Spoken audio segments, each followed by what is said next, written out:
All right, and we are live. I hope everybody is doing good today. Wait for everybody to get in here, start populating up the stream, and then we'll get started. I'm just going to retweet my live stream on Twitter, and then we'll get into it. Oh, hopefully everybody's doing good today. I hope everybody is doing good today. We have mostly just a large map topic that we're going to talk about today. We got some updates to go over. Um, as you can tell by the title of this live stream, the Ukrainian front lines, the defensive fortifications are beginning to buckle under the weight of the Russian pressure. The Ukrainian manpower shortages, equipment issues, everything is starting to stack up and now work against the Ukrainians. This is just going to progressively get worse. This attrition is just going to continue and continue, and the Russians are going to continue pressing in different directions.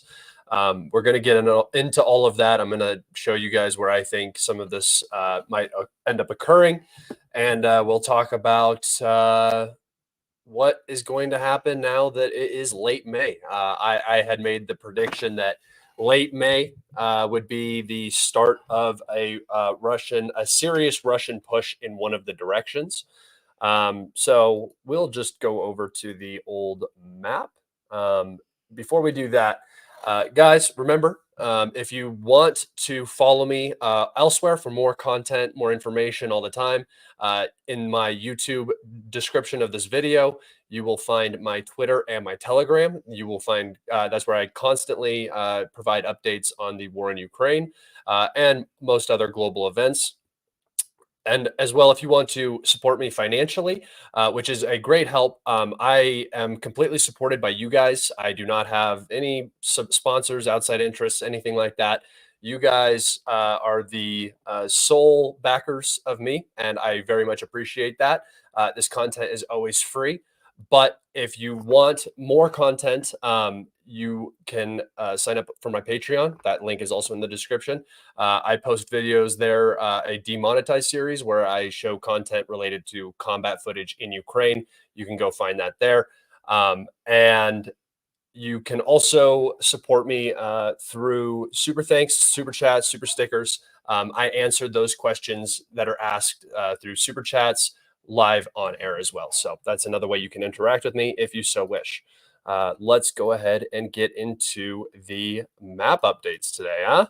We got some big ones, so we got some stuff to talk about. I'll get my ugly mug out of the way. All right. So first off, it was reported by Ukrainian units that all Ukrainian personnel have left Krynky. So any operation on this side of the river has likely now ended, with the Ukrainians taking up positions on the opposite bank. 8 months too long for this operation for the Ukrainians. It achieved nothing. Cost basically probably a whole Marine brigade in this area over 8 months. A waste of time.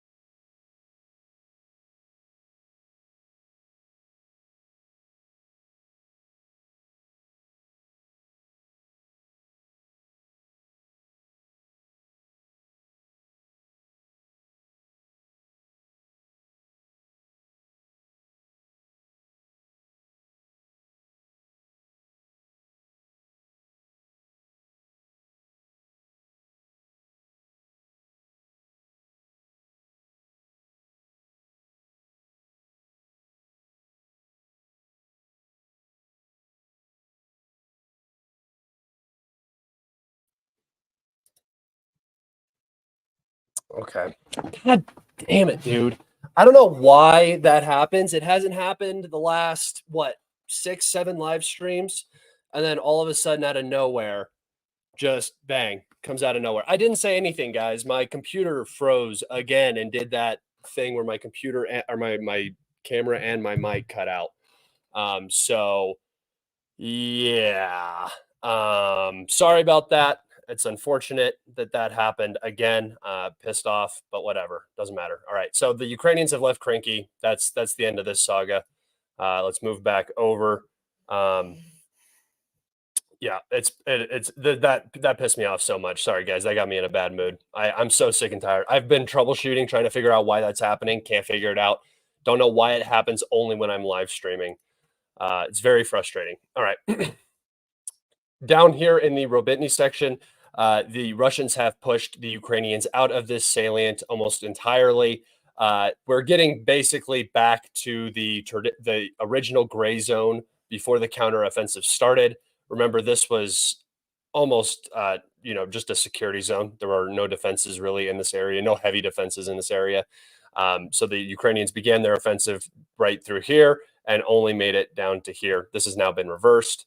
Again, progress on both sides. And this isn't a concerted Russian push here either. This is a this is just weak Ukrainian lines. The Russians are doing, some offensive operations, but really the Ukrainians should be able to hold this like they have been. But now it just looks like the Ukrainians are having a hard time holding all of the gains they made throughout the counteroffensive, and really anywhere where they're overextended. All right, coming up here to the Stodomayorsk area, the Russians have captured almost all of the village now. Again, this is undoing of the Ukrainian counteroffensive. These are the 1, 2, 3, 4, 5, 6. I think the 6 villages right here were the one of the biggest gains of the Ukrainian counteroffensive. That is also now being reversed. Again, not a very strong concerted Russian effort here, just weak Ukrainian lines yielding results for the Russians. All right, down here to the south of Pereskovivka, the Russians are advancing towards Konstantinivka. From the north of this reservoir and from the south, they are advancing along this road in this tree line, as well as this road to the north. If the Russians begin to put serious pressure on Konstantinivka, I'm sure that this whole area is already being shelled, and I'm sure this road is now almost impossible to utilize. We should begin to see what I believe is going to be the summer operation, and that is a Russian push for Vuhledar and this southern Donetsk area. It appears that the Ukrainians have pulled a massive amount of reserves from this area to try to hold Chasiv Yar and that the conglomerate up to the north. And this is likely going to be the area that's going to see the most Russian movement. Everything basically south of Pokrovsk. That's my prediction. From everything that I've been seeing from everywhere. When you look at the map, you see where the Russians are making the most progress. You see what their goals are. I think the Russians have 2 goals right now. I think it's to encircle Toretsk and New York right here and push out towards Pokrovsk and capture this southern Donetsk area. Really pushing out this southern Donetsk area up to Pokrovsk is going to completely open up Slavyansk and Chasiv and Kramatorsk, as well as if they complete the here, let me do this so it's a little bit bigger. If they complete the New York Toretsk operation here, the whole map is going to look much different. It will look something like, let's just say, from Stodomayorsk up to Pokrovsk, and this is obviously just way more than what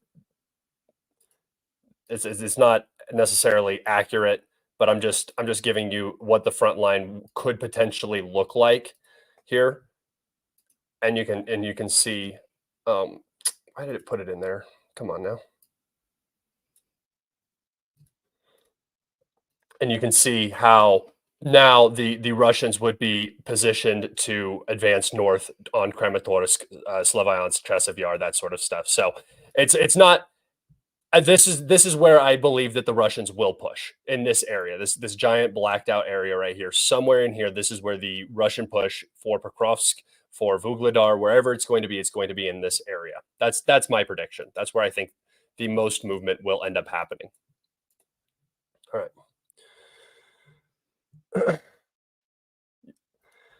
You have a feeling we'll see something happen in Zaporozhye. It's a possibility. I haven't seen very many.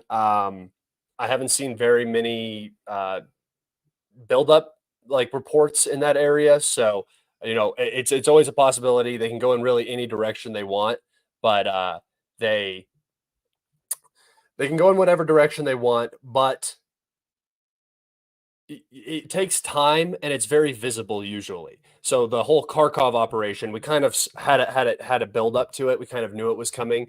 The Zaporozhye, I mean, if you're thinking about like what direction the Russians could potentially go in, you would expect to see a little bit more of a build up down here through reporting, and we don't. We see a majority of the build up in the Donetsk area, in the Chasiv Yar area, and then in the Kharkov region, and the northern.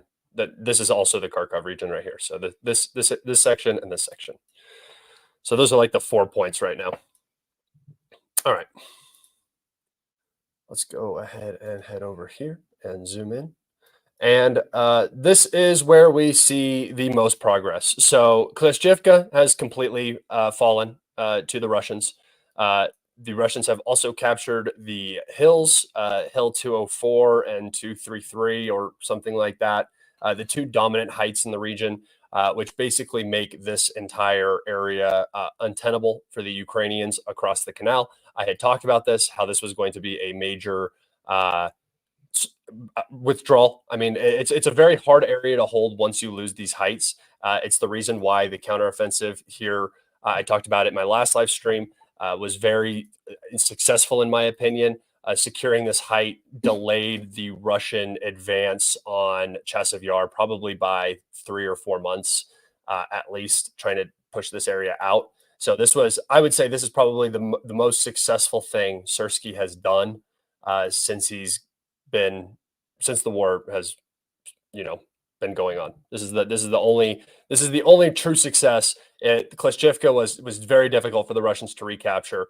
Now that they've recaptured it, there are reports that the Ukrainians have retreated from this section of the canal, and the Russians, while they are not, I don't know if they're in this area yet. There's probably no Ukrainian presence, so the Russians will eventually push out. I left it purple for that reason.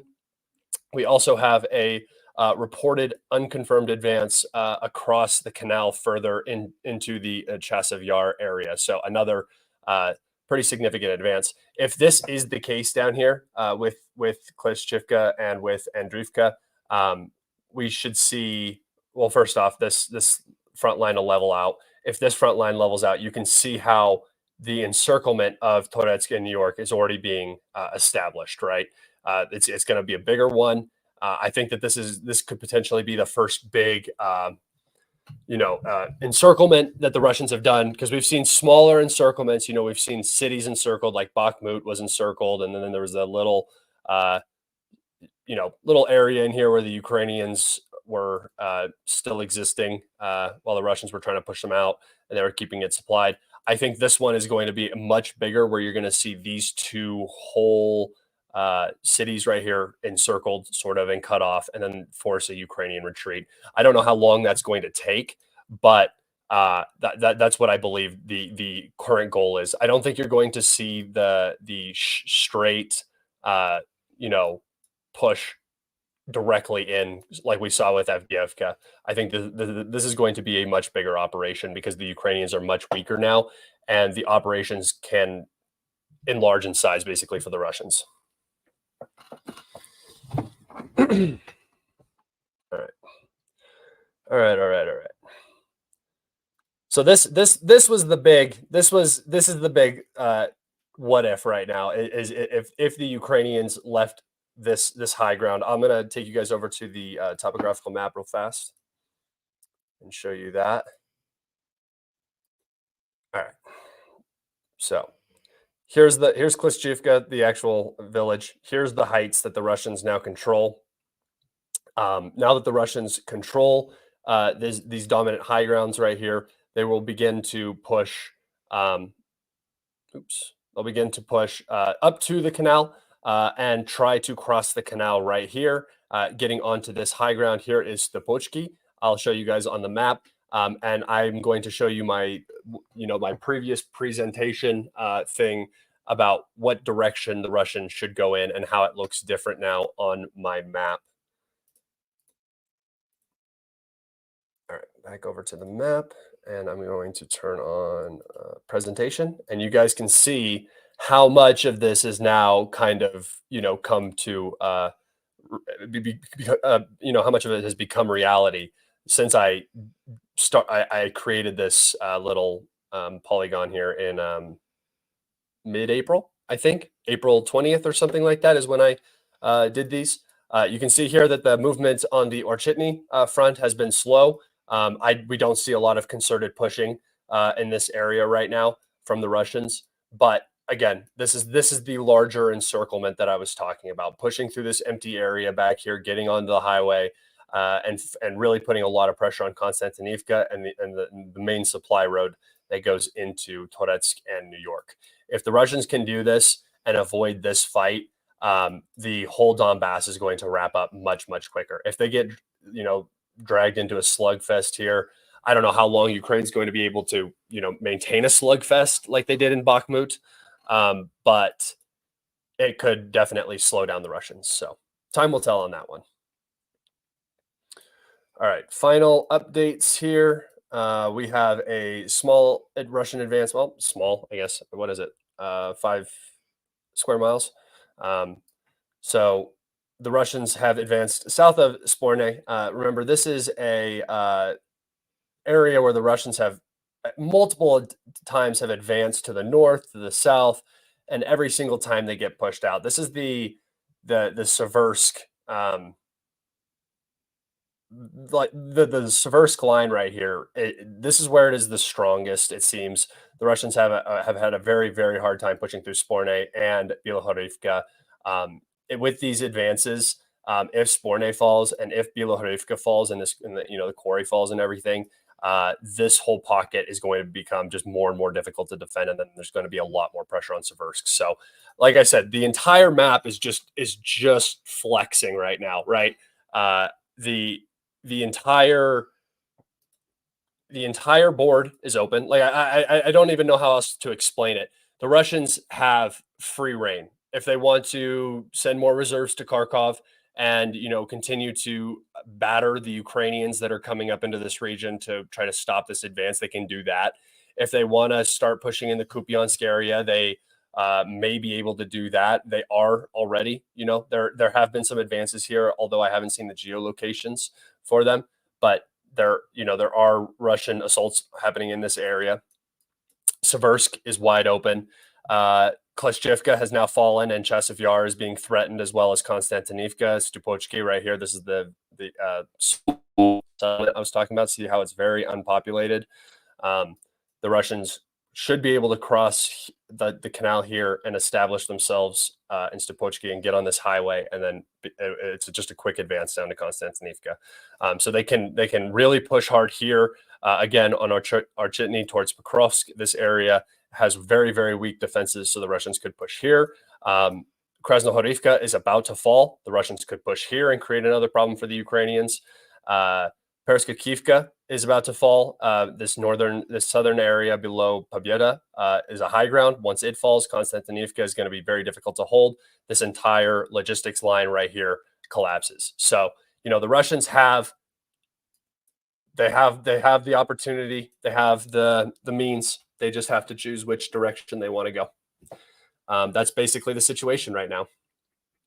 All right. Hey guys, I'm going to wrap this stream up early. I'm so sorry. My girlfriend's birthday was yesterday, and I drank more alcohol than I have probably drank in a very, very long time. And I am so unbelievably hungover right now. I'm going to wrap it up here. I'm sorry. Tomorrow's stream will be better. I promise. I just am dying, and I need to go lay down. So yeah, I know I'm gay. I'm sorry. I can't fix that. I drank more sake than I have ever drank, and I don't even want to think about sake. So, all right, guys, take care. Be safe. There wasn't that much news to talk about anyway today, but I'm glad we got to go over some of these map updates. Be safe. Take care, and I'll see you guys tomorrow. Bye.